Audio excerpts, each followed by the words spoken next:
Je parle du grand Google. Est-ce que vous savez combien il existe de sites web aujourd'hui? Approximativement 1,2 milliard. Ok, ça fait beaucoup, mais sachez que seulement 17% d'entre eux sont encore actifs. Alors bien évidemment, ça accentue l'idée qu'une bonne partie d'Internet est déjà mort.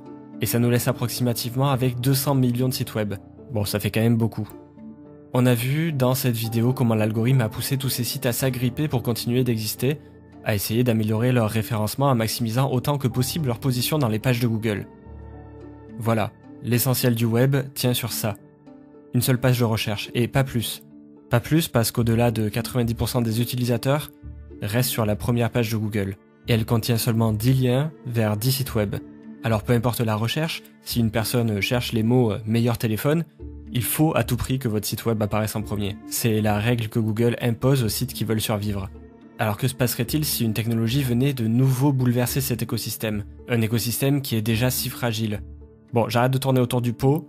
Une seule image va nous aider à comprendre ce qu'il est en train de se passer chez Google. Cette capture vient d'un internaute qui a cherché des informations sur le 5e film de John Wick. C'est un film qui n'existe pas encore, et cette image représente assez bien ce qu'est devenu la recherche Google. De l'intelligence artificielle absolument partout, de la désinformation, de la spéculation, et surtout, je regarde cette photo, mais excusez-moi, j'ai juste envie de faire une deuxième recherche et essayer de mieux la cibler. Et c'est précisément ce que Google veut que vous fassiez. En 2019, dans les bureaux de Google, un code Yellow est lancé par les équipes publicitaires. Un signal propagé en raison de la baisse inquiétante des revenus. Pour pallier à ce problème de revenus, l'entreprise aurait volontairement dégradé les résultats de recherche pour augmenter le nombre de requêtes et donc d'affichage de publicité.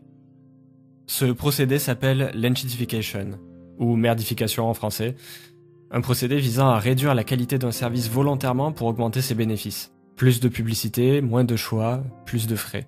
Alors ma question est, que se passe-t-il si Google décide de garder tout le gâteau pour lui? De rejeter les centaines de millions de sites qui lui ont donné vie? Eh bien c'est une possibilité bien attrayante. Que se passe-t-il si notre première page Google, si importante pour les sites web, se voit remplacée par une IA? Mettons par exemple, imaginons qu'un petit bouton AI Mode fasse son apparition, et que ce bouton réponde directement au même titre que ChatGPT ou Perplexity, grâce aux milliards d'informations volées à ces mêmes sites web.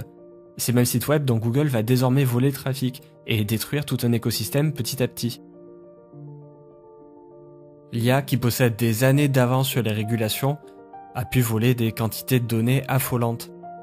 Alors on pourrait se dire que mon exemple est une extrapolation, mais en fait c'est ce que vient d'annoncer Google via un simple tweet.